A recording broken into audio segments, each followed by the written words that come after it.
নমস্কার বন্ধুরা, মাম্পিস রান্নাঘরে সবাইকে স্বাগত।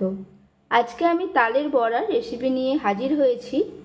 এইভাবে তালের বড়া বানিয়ে দেখবেন, একেবারে নরম তুলতুলে হবে আর খেতে ভীষণই ভালো লাগবে। ভালো লাগলে অবশ্যই বন্ধুদের সাথে শেয়ার করে দেবেন। তাহলে দেখে নিন আমি কিভাবে বানাচ্ছি আমার আজকের রেসিপি নরম তুলতুলে তালের বড়া। এটা বানানোর জন্য সবার প্রথমে আমি নিয়ে নিয়েছি 2 বাটি তালের পাল্প। এখানে আমি গাঢ় তালের পাল্প নিয়ে নিয়েছি আর নিয়েছি 1 বাটি ময়দা। যে বাটির আমি 1 বাটি ময়দা নিয়েছি সেই বাটি মেপেই নিয়ে নিয়েছি হাফ বাটি চালের গুঁড়ো। আপনারা চালের গুঁড়োর পরিবর্তে সুজিও দিয়ে দিতে পারেন। সুজিটাকে 10 মিনিট ভিজিয়ে রেখে তারপর দেবেন। আর নিয়েছি 1 বাটি চিনি। চিনিটা আপনারা আপনাদের পরিমাণ মতো কম বেশি করে নিতে পারেন। আর নিয়েছি 1 বাটির একটু কম নারকেল কোড়া। সবার প্রথমে আমি তালের পাল্পের মধ্যে দিয়ে দিলাম 1 বাটি ময়দা। এর মধ্যে দিয়ে দিলাম চালের গুঁড়ো, নারকেল কোড়া আর দিলাম চিনি।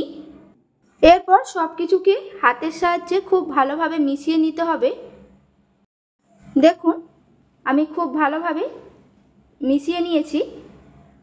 এইভাবে মিশিয়ে এটাকে রেখে দিলাম 20 থেকে 30 মিনিটের জন্য। এদিকে আমি কড়াই গরম করে সাদা তেল দিয়ে তেলটাকে গরম করে নিয়েছি। দেখুন হাতের সাহায্যে ছোট ছোট বলের আকারে তালের মিশ্রণগুলোকে ছেড়ে দিলাম। এইভাবে আমি প্রত্যেকটা ছোট ছোট বড়ার আকারে দিয়ে দিয়েছি। এই সময় গ্যাসের ফ্লেমটা অবশ্যই লো টু মিডিয়াম ফ্লেমে রাখবেন। এরপর হতে দিলাম 2 মিনিটের মতো। 2 মিনিট পর তালের বড়াগুলোকে উল্টে নিলাম।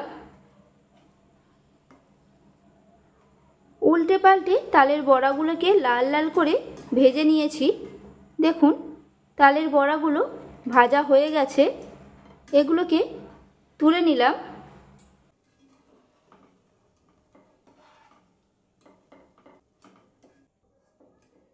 রেডি হয়ে গেছে আমার আজকের রেসিপি নরম তুলতুলে তালের বড়া।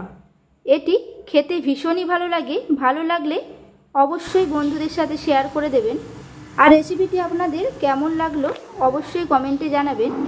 এরকম নরম তুলতুলে তালের বড়া বাড়িতে সহজেই বানিয়ে ফেলুন খুবই কম সময়ে।